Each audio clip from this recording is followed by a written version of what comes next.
Sophia, a black single mother hurrying home with her sick infant, suddenly heard the sound of someone sobbing nearby. She turned and saw an elderly couple huddled together at a lonely bus stop on the edge of Richmond, shaking in the cold with no one around. Even though she only had a few dollars left to buy milk for her child, Sophia quickly stepped toward them, asked what had happened, and a few seconds later she decided to call a cheap Uber, guiding the two strangers into the back seat. What she didn't know was that this single choice would expose a devastating truth and change all of their lives forever. Before we go back, let us know where you're watching from and subscribe, because tomorrow I've got something extra special for you.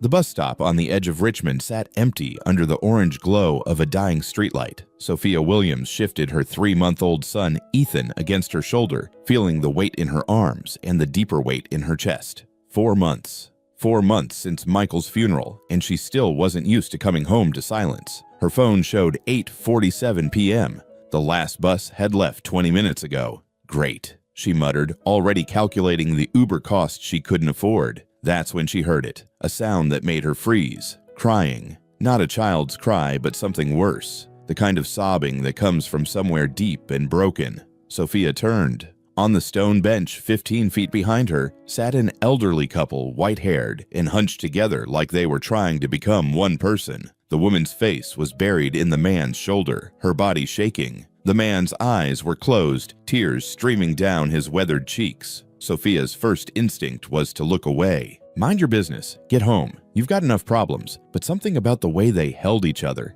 She walked over. Excuse me? Are you okay? The woman looked up, her blue eyes red and swollen. She couldn't have been younger than 70. Oh, honey, I'm so sorry. We didn't mean to disturb anyone. You're not disturbing me. Sophia glanced around the empty street. But, are you waiting for someone? The man opened his eyes. His voice came out rough. Our son, Ryan, he brought us here 6 hours ago. 6 hours. He said he'd be back in an hour. The woman continued, wiping her face with a trembling hand. He had an appointment, he said. Important business. We waited and waited and… Do you have a phone? Can you call him? The man pulled a flip phone from his pocket. The screen was cracked, completely dark. Dropped it last week. Haven't had a chance to replace it. What about his number I can call from mine? The woman's face crumpled again. I don't remember it. Arthur, do you remember Ryan's number? Arthur shook his head slowly. It's programmed in the phone. I never had to memorize it. Sophia felt something cold settle in her stomach. She looked at the empty road, the closed shops across the street, the darkness pressing in from all sides. This wasn't downtown. This was the edge of nowhere. Where do you live? I can get you a ride home. Acacia Gardens, Arthur said. On Flower Street. Ryan bought us a beautiful house there. Small, but perfect for us. He moved us in 3 weeks ago. The woman who introduced herself as Evelyn managed a small smile. He's been so good to us. Selling our old house, handling all the paperwork. We didn't have to worry about a thing. Something about that sentence felt wrong, but Sophia pushed it aside. Okay, let me order you a car. Oh no, sweetheart, we couldn't ask you to. You're not asking, I'm offering. Sophia pulled out her phone, trying to ignore the low battery warning. The Uber estimate made her wince. $38 to Acacia Gardens. She pressed confirm. Evelyn noticed Ethan, then still sleeping against Sophia's shoulder. Her expression softened completely. Oh my. How old? 3 months. He's beautiful. Absolutely beautiful. Evelyn's smile faded. Your husband must be so proud. The question hung in the air. Sophia felt her throat tighten. I'm a widow. The words still felt foreign in her mouth. Evelyn's hand flew to her mouth. Oh, honey, I'm so sorry. I didn't mean to. It's okay. It wasn't okay. Nothing was okay. But what else do you say? Arthur stood slowly, his joints creaking. Young lady, we're very grateful. More than you know. The Uber arrived 12 minutes later. Sophia climbed in with them, telling herself she just wanted to make sure they got home safely. That's all. Just see them to the door. The driver, a man in his 50s with kind eyes, nodded as Arthur gave him the address. Acacia Gardens, nice area. New development. They drove in silence for a while. Sophia watched the couple through the rear-view mirror. Arthur held Evelyn's hand, his thumb moving in small circles over her knuckles. It was such a simple gesture, but it made Sophia's chest ache. Michael used to do that. Turn here, Arthur said as they entered a neighborhood of neat houses with small yards. Flower Street should be the third right. The driver turned, then turned again. Sophia felt it before she saw it. The way the driver's shoulders tensed, the way he slowed down. "Sir, what number on Flower Street?" 42. It's a small yellow house with white shutters. They drove the length of Flower Street once. Then again, there was no number 42. There was no yellow house with white shutters. There was an empty lot with a "for sale" sign and tall weeds. "Arthur," Evelyn's voice had gone very small. "Arthur, where's our house?" I don't understand." Arthur leaned forward, squinting at the houses they passed. "This is Flower Street. Ryan showed it to me. He sent pictures. I saw it." The driver caught Sophia's eye in the mirror. His expression said everything. Sophia's hands had gone cold. "Arthur, do you have any paperwork? Anything with an address?" "Ryan has all of that. He said we didn't need to worry about the details." "Can you describe what Ryan looks like, your son?" Evelyn turned to her and Sophia saw it then. The moment realization began to crack through denial. "Why are you asking us that?" "Please, just describe him." He's 42, brown hair, glasses. He's a financial advisor. He's been helping us for months getting our affairs in order after we retired. He sold our old house and—" Arthur's voice broke. Oh God, no." "Arthur, what's wrong?" Evelyn grabbed his arm. "What's happening?" "Our house, our real house, downtown Richmond. 40 years we lived there. He said it was too big, too old, that we needed the money. He said he'd invest it for us, get us better returns. He said—" Arthur couldn't finish. His whole body started to shake. The driver pulled over to the curb. The meter read $42, now still climbing. Sophia made a decision that would change everything. "Come home with me." 3 heads turned to stare at her. "What?" Evelyn whispered. "Come home with me tonight. It's late, you're exhausted, and we need to figure this out. I have a spare bedroom. You can stay there." "We can't possibly." "Yes, you can." Sophia shifted Ethan, who was starting to fuss. "I'm not leaving you at a hotel. I'm not leaving you alone. You come home with me, we get some sleep, and tomorrow we figure out what Ryan did." The words came out with more certainty than she felt. Her apartment was tiny. Her life was barely held together with tape and determination. Her mother-in-law was already angry that she'd missed Sunday dinner. But looking at Arthur and Evelyn, at the way they clung to each other like shipwreck survivors, Sophia knew she couldn't walk away. "Okay," Arthur said finally. His voice was hollow. "Okay." The driver met Sophia's eyes in the mirror again, this time with respect. He reset the meter. "New address," Sophia gave it to him. As they drove through the dark streets toward her apartment, she felt Evelyn's hand suddenly cover hers. "Thank you," the older woman whispered. "I don't know why you're doing this, but thank you." Sophia looked down at Ethan, then back at the couple who'd been abandoned on a stone bench by someone they trusted. "Because someone should," she said quietly. "Someone should." The car pulled up outside her building 20 minutes later. Sophia paid the driver, watching her bank balance drop to a number that made her stomach hurt. She led Arthur and Evelyn up 3 flights of stairs to her small 2-bedroom apartment. When she unlocked the door and flipped on the lights, she saw her home through their eyes. Modest, clean, a playpen in the corner, dishes drying by the sink, Michael's jacket still hanging on the hook by the door because she couldn't bring herself to move it. "It's not much," she started. "It's perfect," Evelyn said, and she meant it. Morning light came too early. Sophia woke to the sound of someone moving in her kitchen. For one disorienting second, she thought it was Michael. Then reality crashed back. She found Evelyn at the stove scrambling eggs. The coffee maker was already bubbling. Arthur sat at the small table, looking smaller somehow in the daylight, staring at his hands. "You didn't have to do that," Sophia said. Evelyn turned, managing a tired smile. "Old habits. I haven't slept past 6 in 50 years." They ate in awkward silence. Ethan fussed in his bassinet, and Evelyn stood immediately. "May I?" Sophia nodded. She watched as Evelyn lifted Ethan with the ease of someone who'd done it 1,000 times, swaying, gently humming something soft. The baby quieted instantly. "You're good at that," Sophia said. "I raised 3 children, 4 grandchildren." Evelyn's voice caught. I thought Ryan was taking care of us. After we retired, money got tight. Our old house, it was beautiful but falling apart. The roof leaked. The foundation had cracks. Ryan said we were sitting on a gold mine that we should sell and invest the money wisely. Arthur finally spoke. He showed us properties, took us to see houses. Acacia gardens, he said. perfect for retirees. Gated community medical facilities nearby. We signed papers. So many papers. Do you remember how much he sold your house for? Sophia asked carefully. Arthur's jaw tightened. $320,000. He said it was fair market value. Said he'd invest it and we'd have $500,000 in 6 months. Guaranteed returns. Sophia felt ice in her veins. Arthur, where was your house? What neighborhood? Downtown Richmond, Chester Avenue. We bought it in 1985 for $48,000. Sophia pulled out her phone, typing fast. Real estate values, Richmond, Chester Avenue. The results loaded. Her hands started shaking. What? Evelyn moved closer, still holding Ethan. What is it? Houses on Chester Avenue are selling for $550,000, some going for $600,000. The words hung in the air like smoke after a gunshot. Arthur stood up so fast his chair scraped. That's not, he said. $320,000 was generous. He said the neighborhood had declined. He showed us comparisons. He lied. Sophia's voice came out flat. Arthur, he stole at least $200,000 from you. Evelyn sank into a chair. No, he's our son. He wouldn't. Where are the papers? The deed transfer, the sale documents. Ryan kept them. He said we didn't need to worry about the details, that he'd handle everything. He's a financial advisor. He knows what he's doing.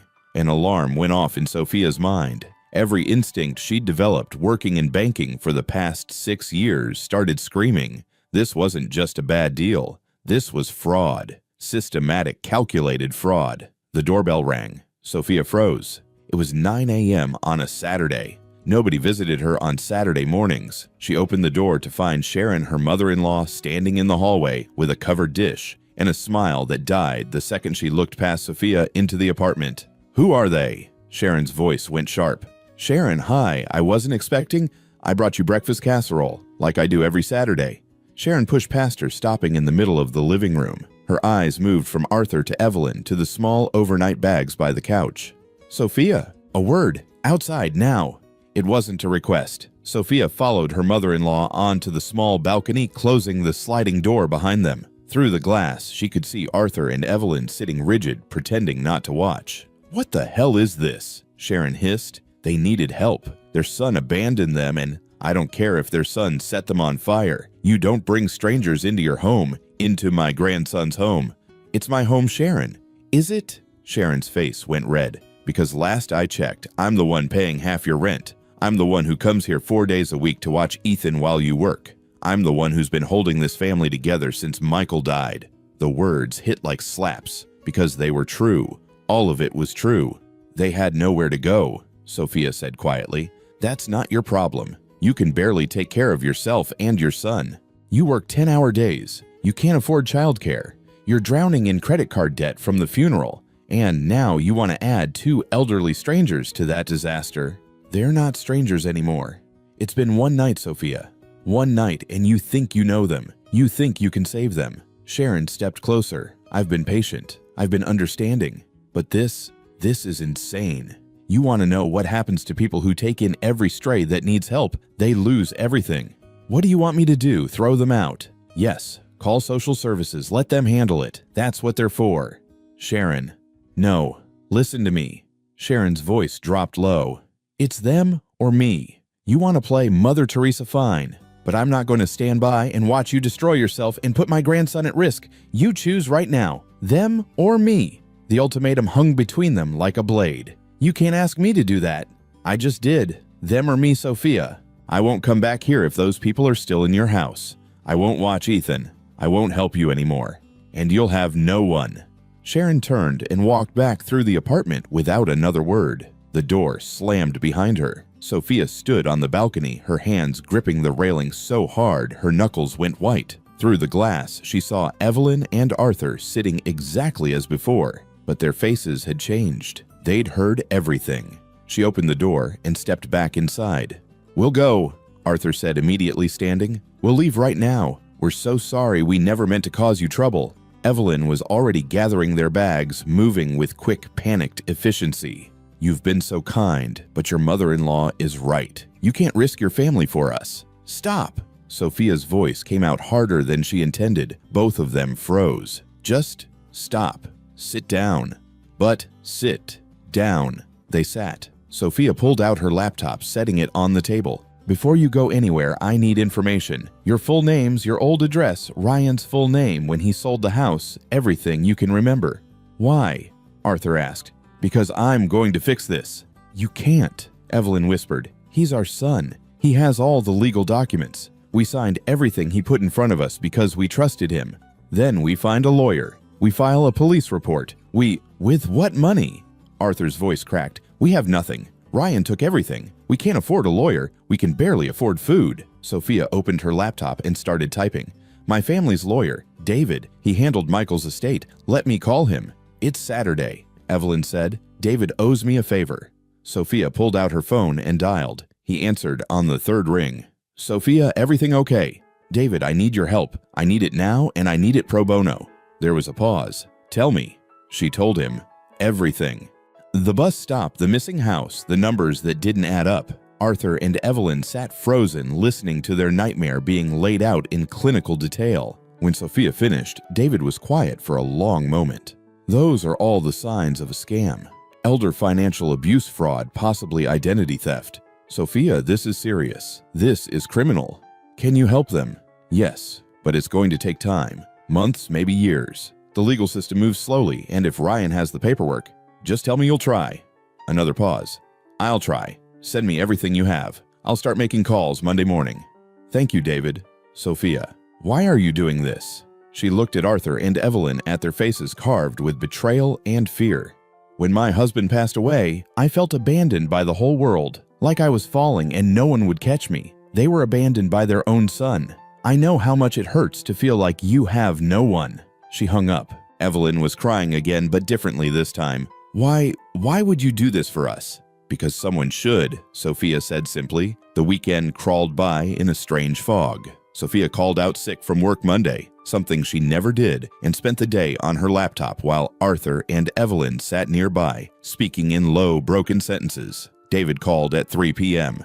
"I found the property records," he said without preamble. "Your house on Chester Avenue sold 3 months ago for $280,000.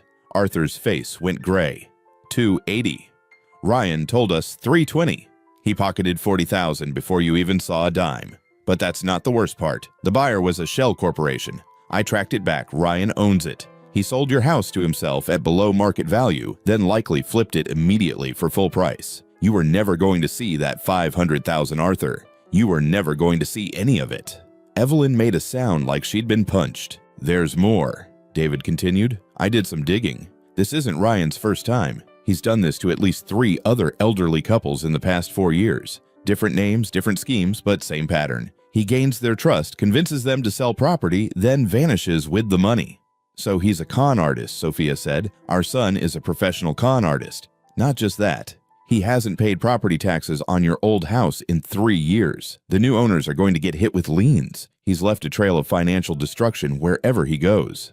Arthur stood abruptly and walked to the window, his back to them. His shoulders shook. "What do we do?" Sophia asked. "I'm filing a police report today. I'll submit everything to the DA's office. But Sophia, you need to understand, even if they catch him, even if they prosecute, the money is probably gone. Hidden in offshore accounts, spent laundered. Recovery is unlikely." "So they lost everything?" "Everything," David confirmed. 40 years of equity gone.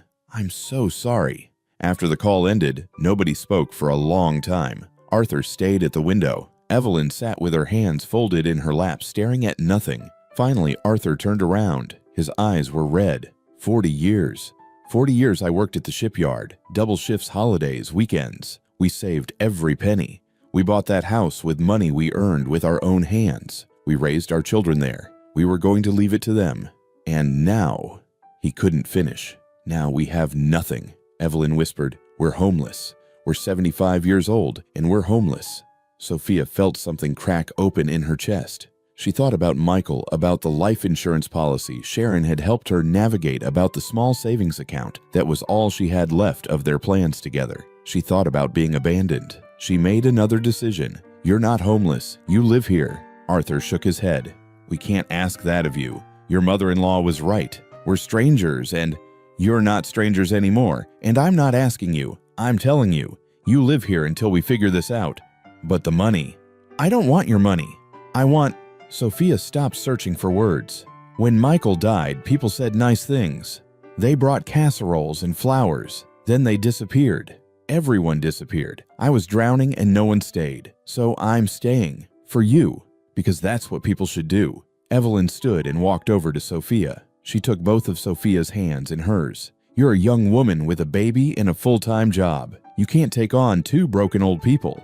Watch me. Why give me one real reason why you do this? Sophia met her eyes. Because when I look at you, I see myself 6 months ago. Alone. Terrified. Betrayed by the people who were supposed to protect me. And I remember wishing, praying that someone would just stay. So I'm staying. Arthur's voice was rough. We have no money. We can't pay rent. We can't.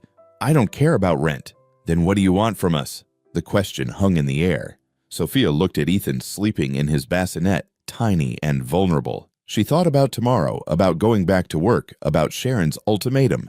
Actually, she said slowly, there is something. That night, after Arthur and Evelyn had gone to bed in her spare room, Sophia's phone rang. Sharon. She almost didn't answer.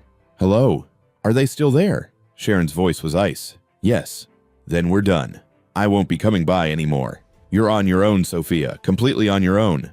The line went dead. Sophia sat in the dark of her bedroom, holding her phone, feeling the weight of what she'd just lost. Sharon had been her lifeline. 4 days a week, Sharon watched Ethan while Sophia worked. Without that, she really hadn't thought about the logistics of the situation. Her maternity leave had ended 2 months ago. She worked 9 a.m. to 6 p.m. at the bank, sometimes later. Daycare cost $1,400 a month, money she absolutely didn't have. She couldn't bring Ethan to the office. She couldn't work from home. Without Sharon, she had no one to watch her son. Without work, she couldn't pay rent. The math was simple and devastating. She must have made a sound because suddenly Ethan was crying. Not his hungry cry or his tired cry, but his pain cry. The one that meant his stomach hurt again, the colic that had been getting worse. Sophia stumbled to his bassinet, lifting him, trying to soothe him. He screamed harder. She tried feeding him, burping him, changing him. Nothing worked. A soft knock on her bedroom door.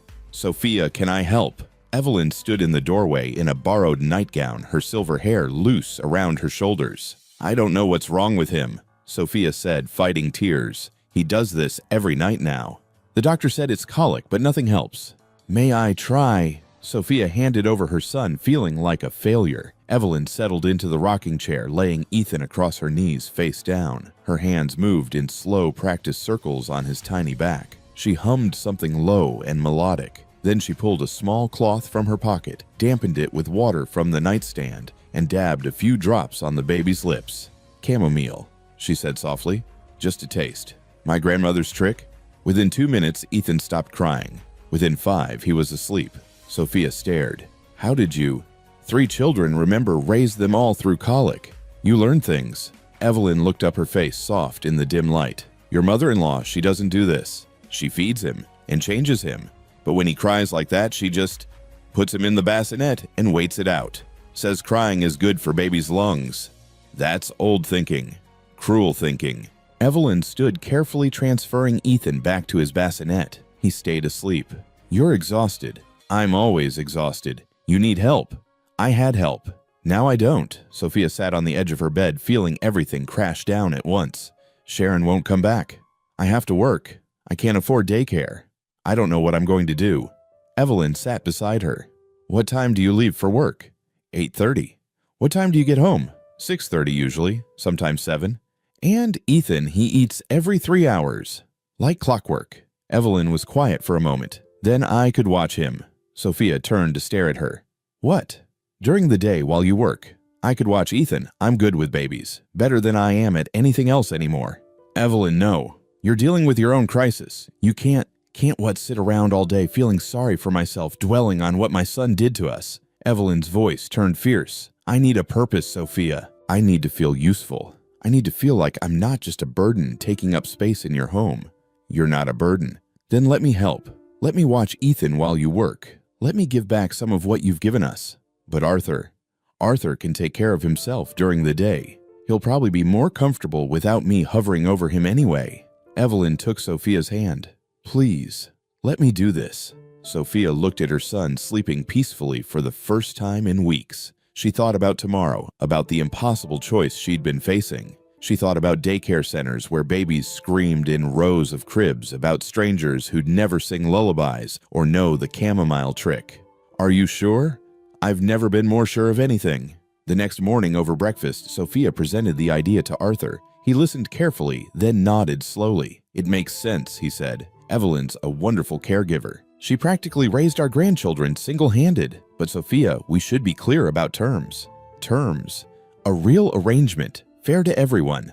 Arthur's voice grew stronger. You're providing housing. Evelyn will provide childcare during your work hours. I may not be able to watch babies anymore, but I can cook, clean, do basic repairs. I worked maintenance for 30 years. I can fix the leak under your sink I noticed yesterday, replace those loose floorboards, patch the crack in your bathroom tile. You don't have to. Yes, we do. Arthur met her eyes. We're not charity cases. We're not helpless elderly people you rescued. We're capable adults who can contribute. If we're going to live here, it needs to be an exchange. Equal partners. Something shifted in the room. Sophia felt it. Not pity, not charity. Something else. Something that felt almost like a family arrangement, Evelyn said softly. Yes, Arthur agreed. A family arrangement. We take care of Ethan during the day. You take care of us at night and on weekends. We pool our resources, share responsibilities. We help each other until we figure out what comes next. Sophia looked between them. Arthur sat straighter now, his shoulders back. Evelyn's eyes had light in them again. They didn't look like victims anymore. Okay, Sophia said. Okay, it's a deal. They shook hands across the table like it was a business contract. Maybe it was. Maybe that's exactly what it needed to be. That first week was chaos. Sophia went to work Tuesday morning, leaving Ethan with Evelyn terrified the whole day. She called during lunch. Evelyn reported that Ethan had eaten well, napped twice, and was currently cooing at dust motes in the sunshine. She came home to find dinner on the table. Arthur had cooked pot roast with vegetables, something Sophia hadn't made since Michael died. The apartment smelled like a home instead of a tomb. The floorboards in the hallway didn't creak anymore. By Friday, a strange rhythm had developed. Sophia would wake to find coffee already made, Evelyn ready to take Ethan the second Sophia finished nursing him. Arthur had a list of repairs he was working through, methodically humming while he worked. At night, they'd eat dinner together. Real dinners at the table, talking about their days. Arthur told stories about the shipyard. Evelyn shared memories of her children when they were small, carefully avoiding any mention of Ryan. Sophia talked about her work at the bank, about difficult customers and office politics. It felt almost normal, almost like a family. 2 weeks in, Sophia came home to find Evelyn teaching Ethan to track objects with his eyes using a red rattle. Arthur had built a small shelf unit for the living room out of scrap wood he'd found by the dumpster. This is working, Sophia said, surprised at her own surprise. Of course it is, Evelyn replied, not looking up from Ethan. We're good at this. We may have lost everything else, but we're still good at taking care of people. That night, after Arthur and Evelyn had gone to bed, Sophia sat in the dark, holding a sleeping Ethan. She thought about Sharon's ultimatum, about the choice she'd been forced to make. She didn't regret it, not even a little bit. For the first time since Michael died, the apartment didn't feel empty. The call from David came on a Wednesday morning while Sophia was at work. They found Ryan. Sophia stepped into an empty conference room, closing the door, where Maryland, arrested 2 days ago trying to run the same scam on another elderly couple. The police found documents linking him to Arthur and Evelyn's case. They're extraditing him back to Virginia. That's good news, right? It's a start. But Sophia, there's a problem. Adult Protective Services received an anonymous tip yesterday that Arthur and Evelyn are living with you. Someone reported that they're in an unsafe living situation. Sophia's blood went cold. What? A social worker named Catherine Miller is being assigned to investigate. She'll probably contact you this week. Investigate what? They're fine. They're better than fine. I know, but the state takes these things seriously. Elder abuse exploitation, unsafe housing conditions. They have to follow up on every report. Who would report them? David was quiet for a moment. The call came from a Richmond area code. That's all I know. After hanging up, Sophia sat in the conference room staring at nothing. Someone had called Adult Protective Services. Someone who knew Arthur and Evelyn were staying with her. Sharon. It had to be Sharon. The social worker showed up Thursday evening. Catherine Miller was a thin woman in her 50s with sharp eyes and a clipboard. She smiled, but it didn't reach her eyes. "Miss Williams, I'm Catherine Miller from Adult Protective Services. May I come in?" Sophia led her inside where Arthur and Evelyn sat on the couch, Ethan on Evelyn's lap. They looked like a tableau of domestic tranquility. Catherine's smile tightened. "Mr. and Mrs. Thompson, I'm here to check on your welfare. I understand you've been staying here for approximately 2 weeks." 3 weeks, Arthur corrected. "And we're fine. Better than fine." "I see." Catherine made a note. "Miss Williams, can you tell me about your experience caring for elderly individuals?" "They don't need caring for. They take care of themselves."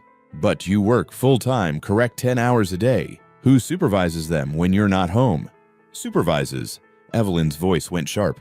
"We're not children." "Of course not. But at your age, accidents can happen. Falls medication issues confusion." Catherine turned back to Sophia. "Miss Williams, are you trained in elder care? Do you have medical knowledge?" "No, but." "Do you have adequate insurance to cover medical emergencies? Have you made arrangements for their long-term care?" The questions kept coming, each one designed to prove Sophia was inadequate, unprepared, unsuitable. "Miss Williams, I'm going to be frank. While your intentions may be good, you're a young single mother with a full-time job. These individuals require specialized care and attention. There are facilities specifically designed for their needs." "We don't want a facility," Arthur said. "We want to stay here." "Mr. Thompson, with all due respect, you're not in a position to make that assessment. You've been through a traumatic experience with your son. Your judgment may be compromised. My judgment is fine. Nevertheless, the state has a responsibility to ensure your safety and well-being. I'll be recommending a more appropriate placement." Sophia felt rage building in her chest. "They're not going anywhere."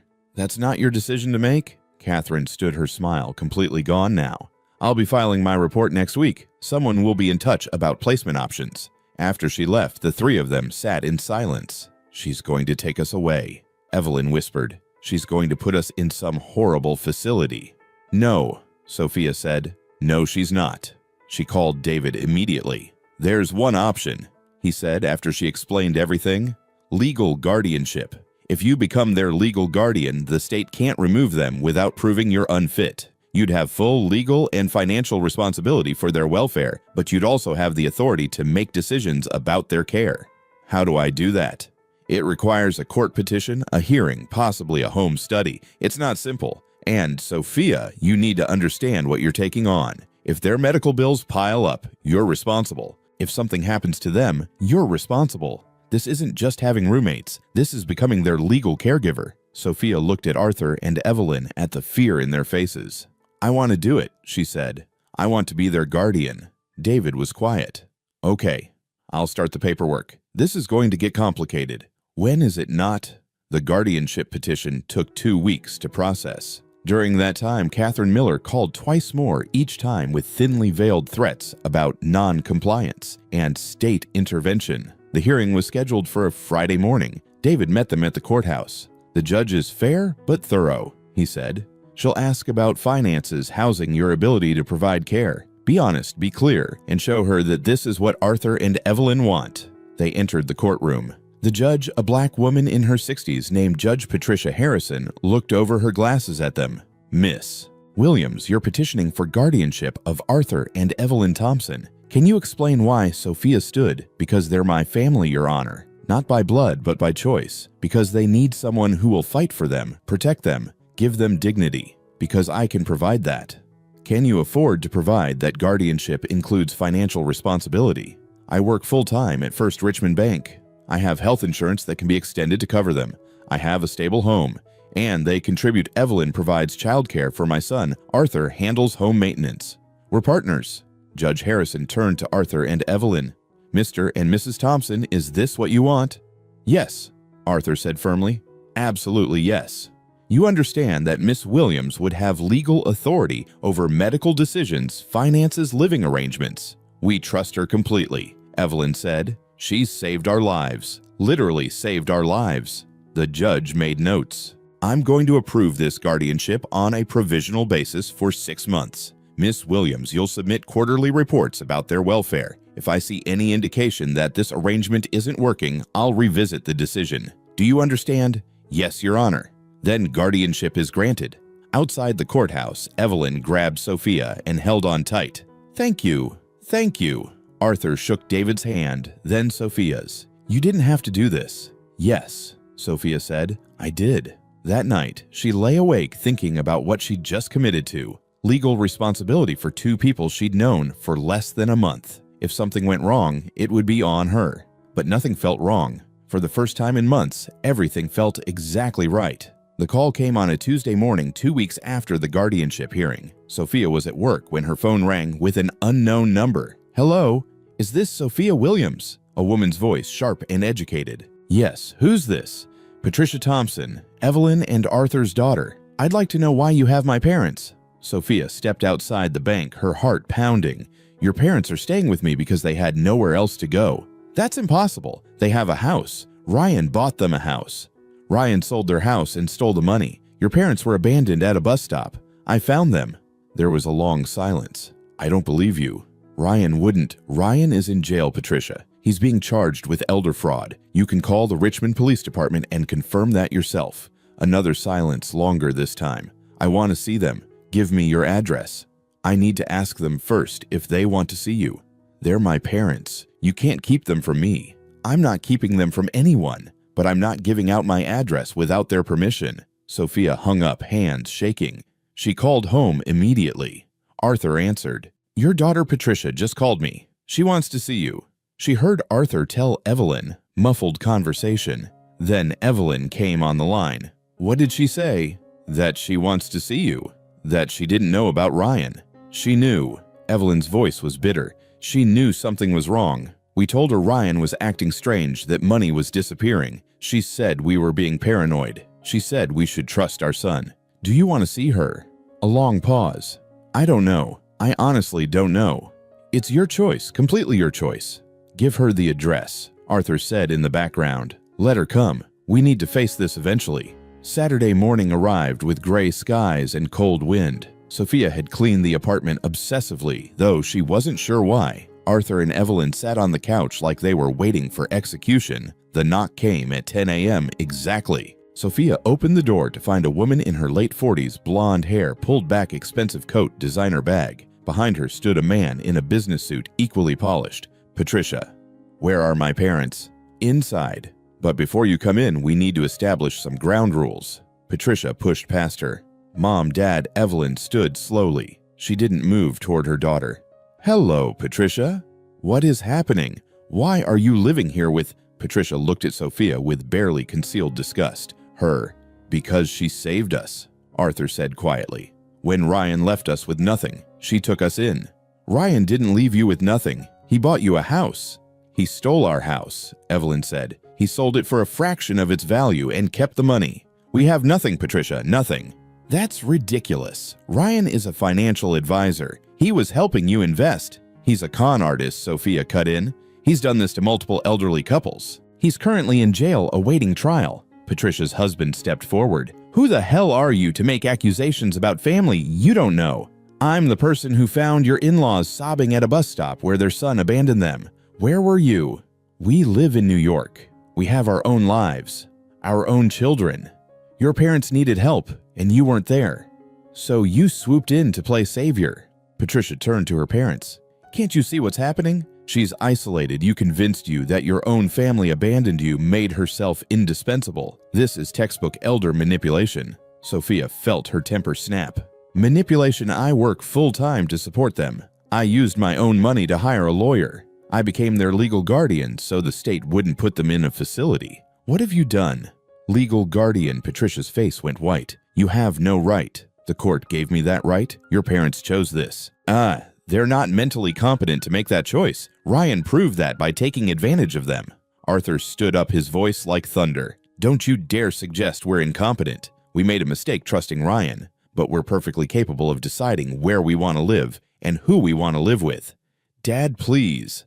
"No, you listen to me." Arthur's hands shook. "When Ryan sold our house, we called you. Do you remember? We called you crying, saying something felt wrong, and you told us we were overreacting. You told us to trust Ryan because he's family. Well, family destroyed us, Patricia, and a stranger saved us. So don't you come into this home and question our judgment." Patricia looked like she'd been slapped. Her eyes welled up.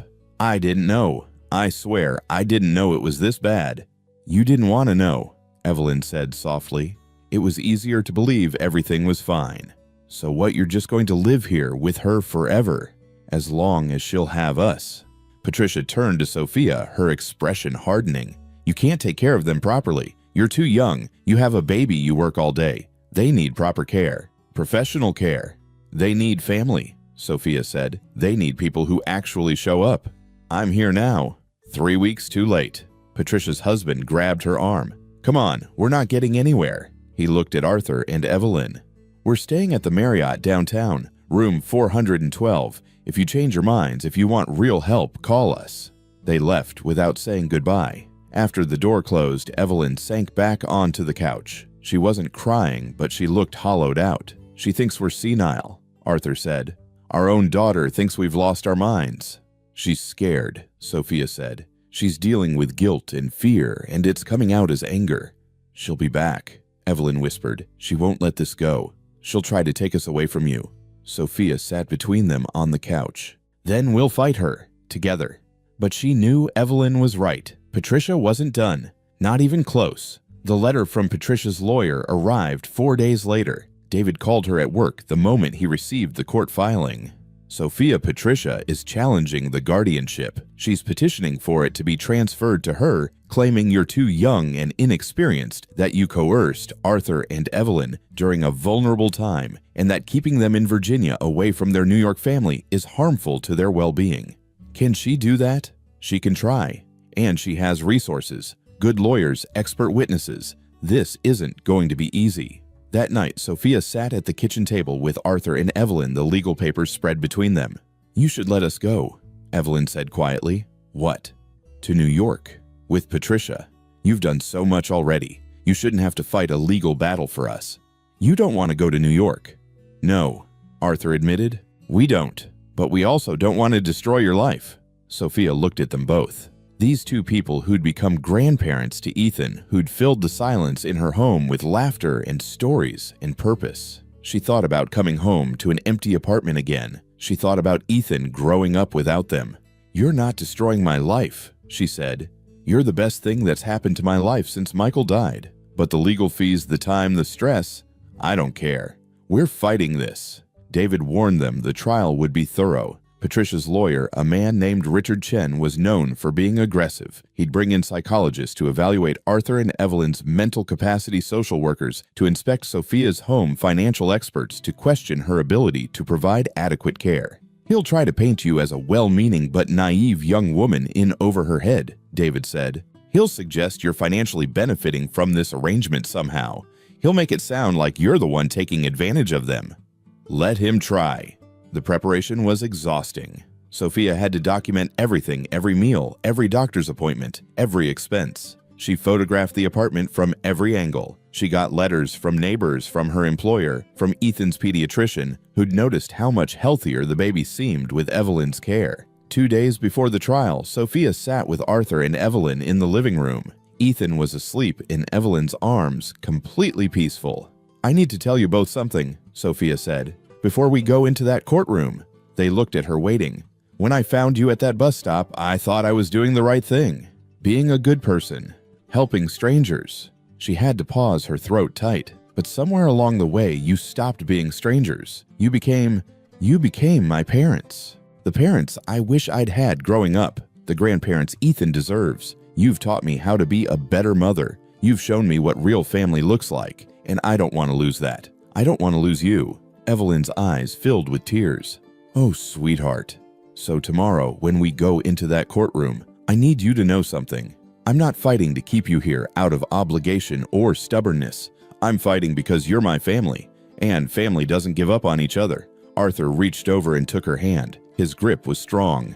You're the daughter I wish I'd had, the one who actually showed up when it mattered. The courthouse on Monday morning was packed. Patricia sat at the plaintiff's table with her husband and lawyer, all three of them looking polished and confident. On Sophia's side was David, Arthur, Evelyn, in a folder full of documents 3 inches thick. Judge Harrison entered. We're here on a petition to transfer guardianship of Arthur and Evelyn Thompson from Sophia Williams to Patricia Thompson, their biological daughter. Mr. Chen, you may begin.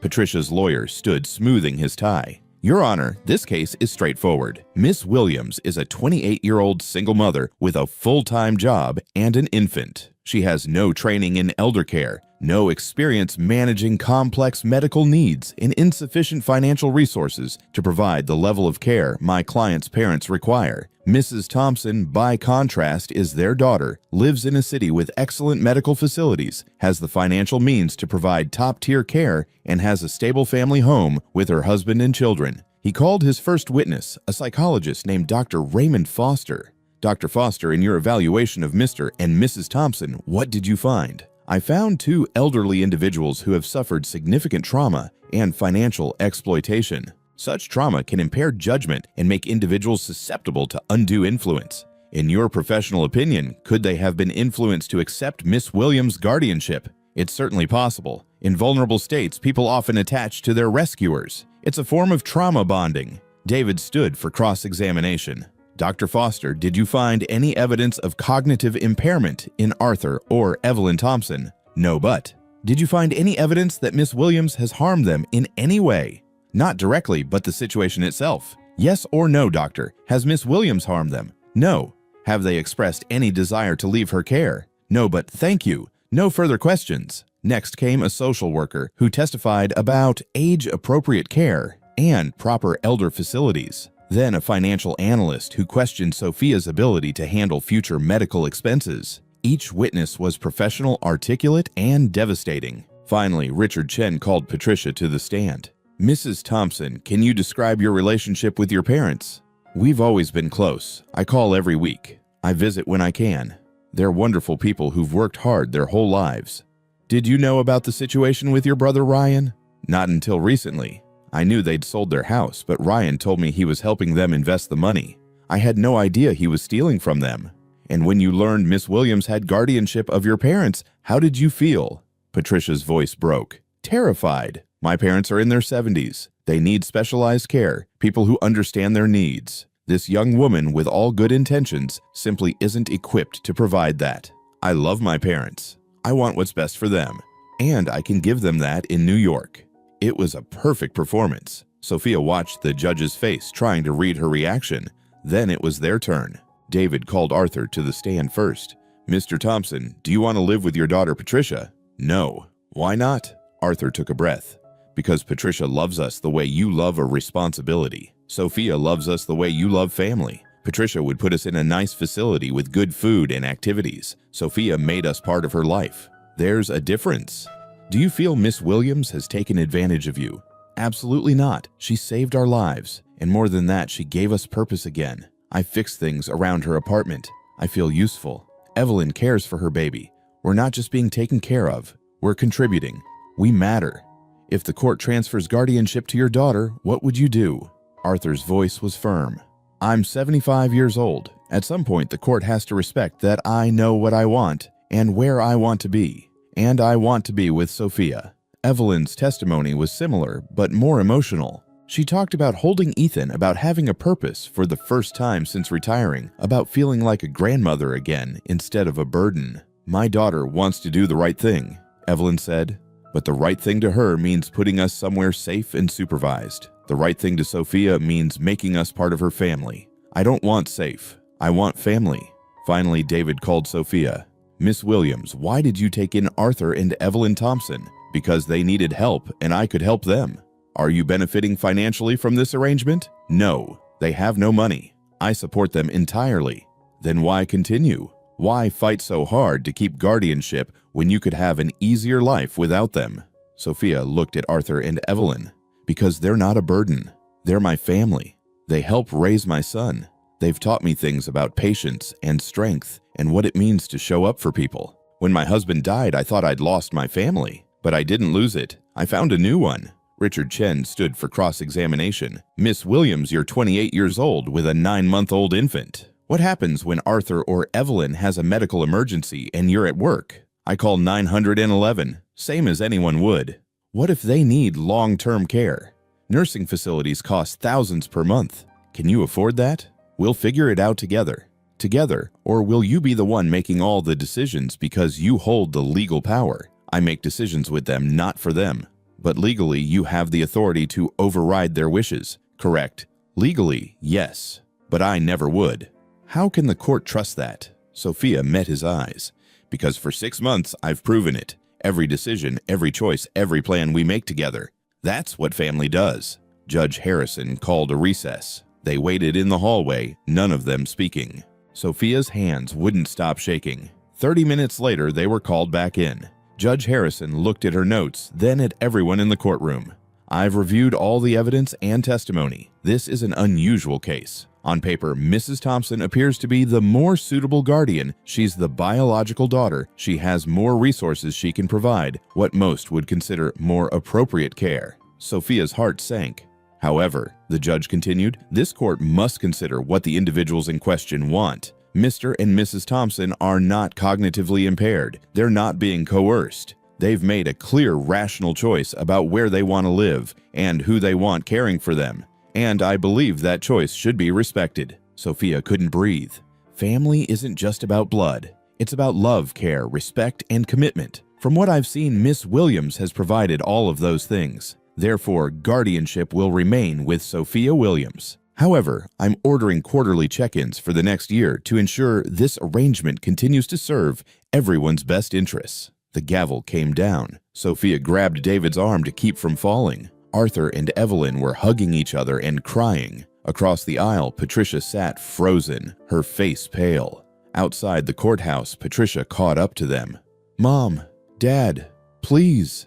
Evelyn turned. For a long moment, they just looked at each other. "I love you," Patricia said. "I know I wasn't there when you needed me. I'm sorry. I'm so sorry." "We love you too," Evelyn said softly. "But we're staying with Sophia." Patricia nodded slowly. She looked at Sophia. "Take care of them." "I will. If you need anything, money, medical help, anything, call me. Please." "Okay." Patricia walked away, her husband's arm around her shoulders. Sophia felt a strange mix of victory and sadness. That night, back at the apartment, they ordered pizza and ate in tired silence. Ethan crawled from person to person, babbling happily. "We need to talk about the future," Arthur said finally. "Medical costs, long-term planning. What happens if our health declines?" "We'll face it together," Sophia said, "as a family. The way it should be." Evelyn reached across the table and took Sophia's hand. "Thank you for fighting for us. Thank you for being worth fighting for." 3 months after the trial, Sophia got the call she'd been hoping for. "We'd like to offer you the position." The HR director from Charlotte First Financial sounded excited. "Senior Customer Relations Manager. It's a significant step up from your current role." "What's the salary?" When she heard the number, Sophia had to sit down. Nearly double what she made now. Better benefits, better hours. "There's just one thing," Sophia said. "I need to bring my family with me." "Of course. The relocation package includes—" "No, I mean, it's complicated." She explained about Arthur and Evelyn. There was a pause. "That's very unusual." "I know, but they're non-negotiable." Another pause. "Okay, we'll make it work." That evening, Sophia sat Arthur and Evelyn down. "I got a job offer in Charlotte. Better pay, better hours, better everything. But I need to know if you'd want to come with me." They looked at each other, one of those married for 50 years looks that communicated everything without words. "Yes," Arthur said. "Absolutely yes." The move took 6 weeks to arrange. Sophia found a small house to rent 3 bedrooms, with a yard, something they never could have afforded in Richmond. The extra money from the new job meant she could get family health insurance that covered Arthur and Evelyn. Real coverage with dental and vision. "I've never had insurance this good," Arthur admitted, looking at the paperwork. Charlotte was different, quieter than Richmond, but with a warmth that surprised them. The neighbors brought over casserole when they moved in. The grocery store clerk chatted with Evelyn about recipes. It felt like the kind of place where people looked after each other. Arthur found a community garden 2 blocks away. He started spending mornings there, his hands in the soil, talking to other retirees about tomatoes and proper mulching techniques. He came home dirty and happy. Evelyn joined a book club at the local library. She came home talking about characters and plot twists, her eyes bright. "I forgot what it was like to have friends," she told Sophia one night. "Real friends, not just people I knew from church." Ethan started saying real words. Mama first, then Baba for bottle. But the word that made them all cry was gamma. For Grandma, reaching his arms up to Evelyn. "He thinks I'm his grandmother." Evelyn whispered, holding him close. "You are his grandmother," Sophia said. 6 months into Charlotte, Sophia met Julian at the hospital during one of Arthur's routine checkups. He was a nurse, tall, with kind eyes and an easy smile. When Arthur's blood pressure spiked due to anxiety about the appointment, Julian sat with him talking about baseball until Arthur calmed down. "You're good at that," Sophia said afterward. 20 years of practice. Julian smiled. "Your dad was really worried." "He's not my dad. It's complicated." Family usually is.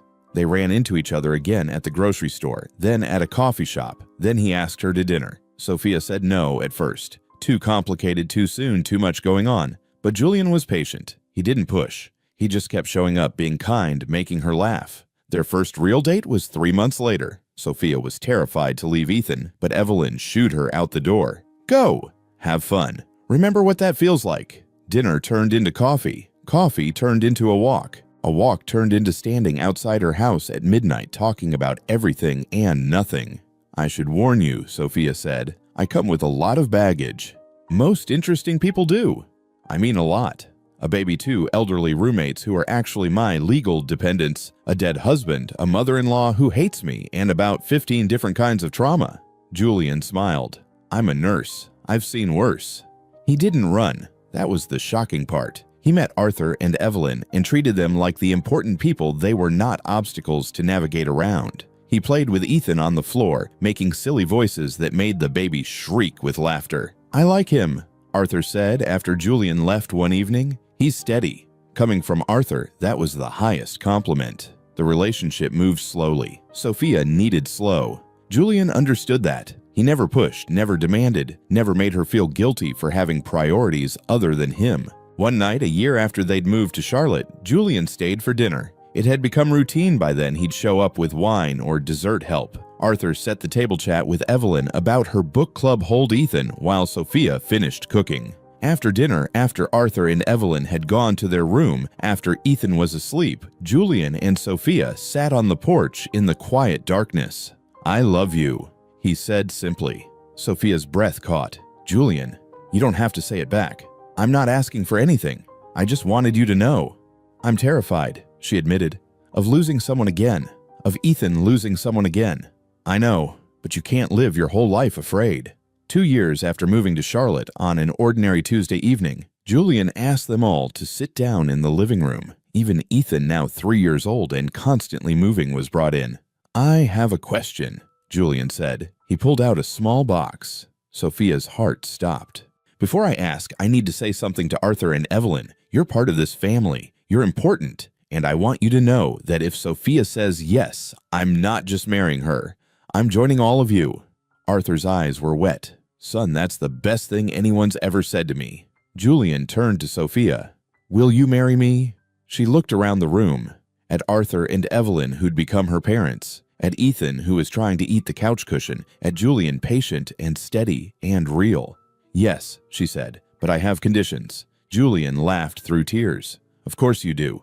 Arthur walks me down the aisle. Evelyn is my matron of honor, and we're doing this in the backyard so everyone we love can be there. Deal."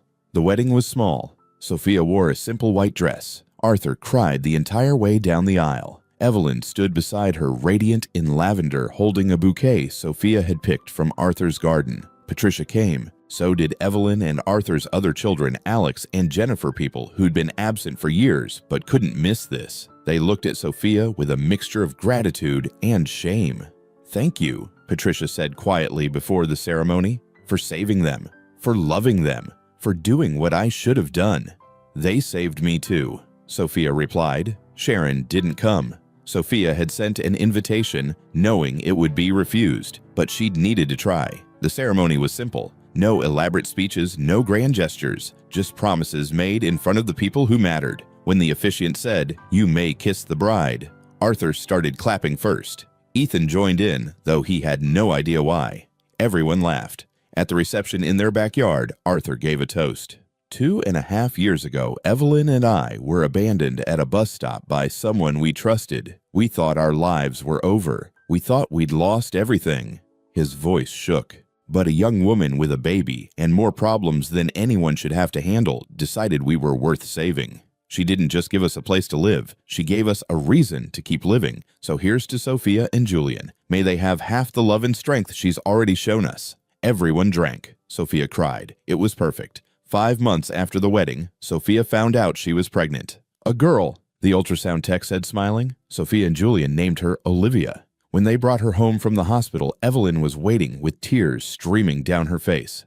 "Another grandbaby," she whispered, holding the tiny bundle. Arthur built a cradle, by hand in his workshop in the garage, every joint perfect, every edge smooth. He carved Olivia's name into the headboard. "For when she's old enough to appreciate it," he said. Having 2 children changed everything. The house was louder, messier, fuller, but Arthur and Evelyn adapted like they'd been doing this forever. Arthur taught 4-year-old Ethan to help in the garden. Evelyn sang old lullabies to Olivia in the rocking chair Michael's mother had given them years ago before the falling out. Life felt whole. Then Arthur collapsed in the garden on a Tuesday morning. The cardiac surgeon was brutally honest. Severe coronary artery disease. He needs bypass surgery. At his age, there are risks. Significant risks. "What are his chances?" Sophia asked. 60% survival rate, maybe 70 if everything goes perfectly. Arthur was surprisingly calm about it. "I've had a good run. Whatever happens, happens." "Don't talk like that," Evelyn said sharply. "You're not going anywhere." The surgery took 6 hours. Sophia, Julian, Evelyn, and the kids sat in the waiting room. Patricia flew in from New York. Alex came from DC. Jennifer from Atlanta. For the first time in years, all of Arthur and Evelyn's children were in the same room.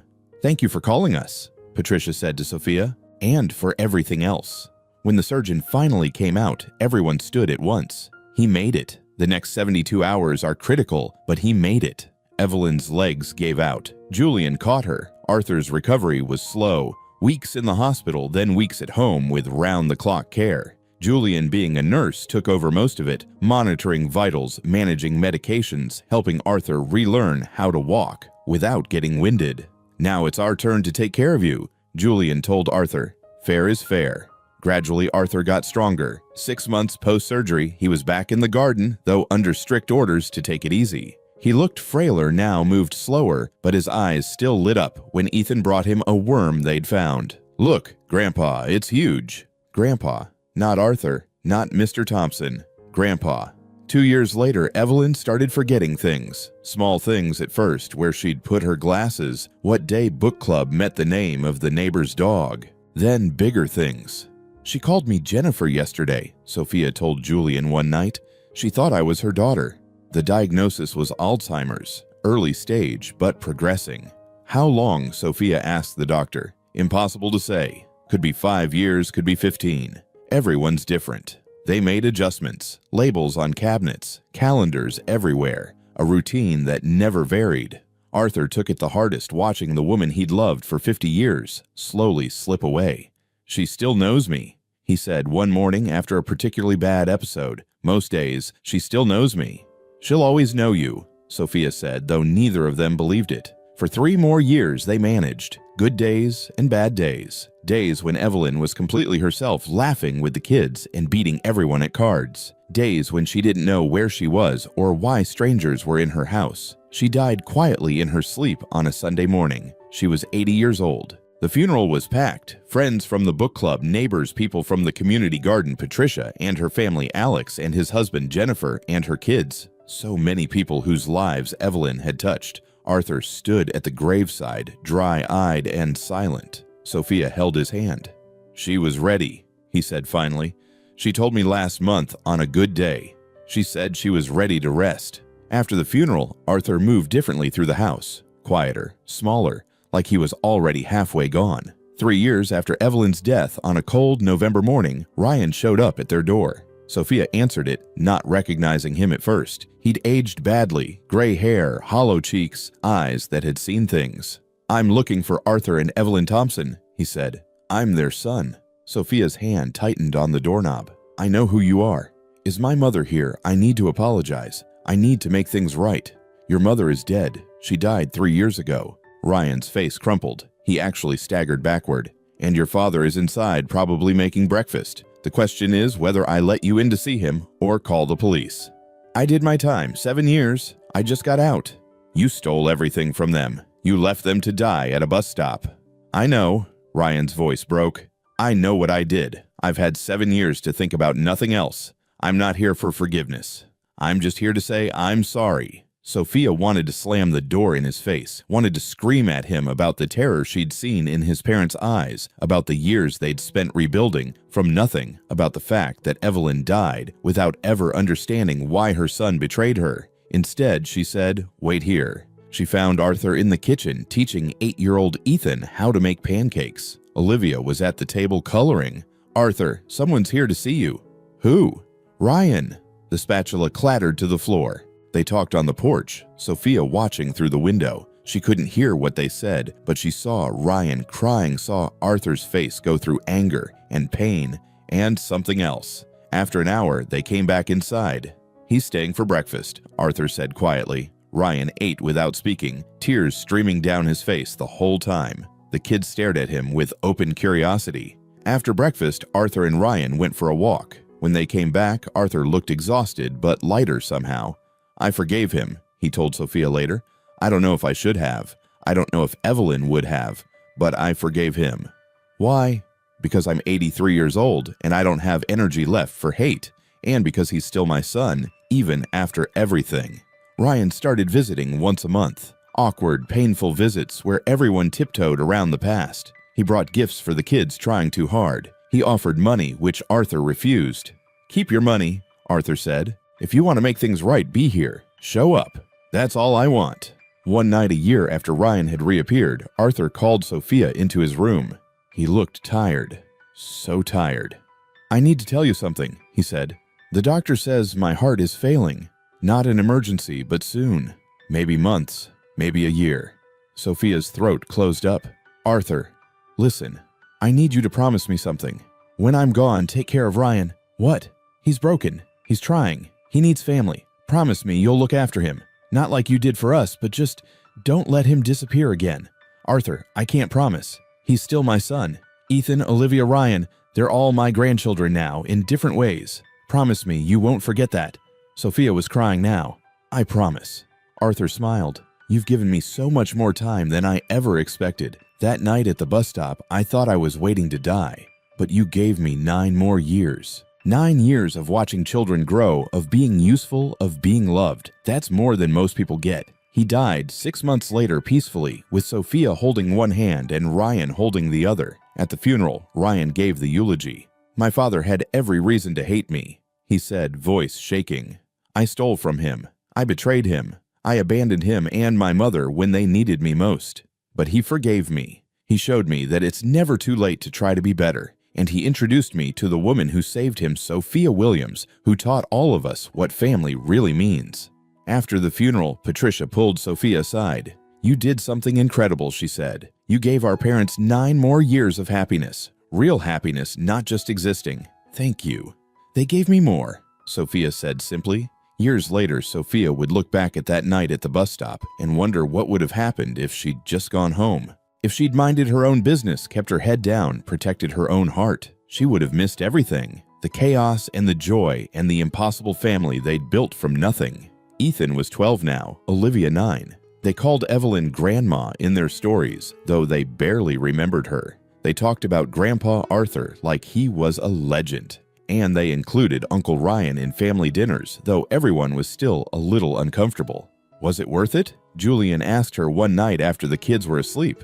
Taking them in, everything that came after. Sophia thought about the sleepless nights and the legal battles and the financial strain. She thought about Evelyn's last lucid day when she'd held Sophia's hand and said, "You're the best daughter I ever had." She thought about Arthur building that cradle for Olivia, his hand steady and sure.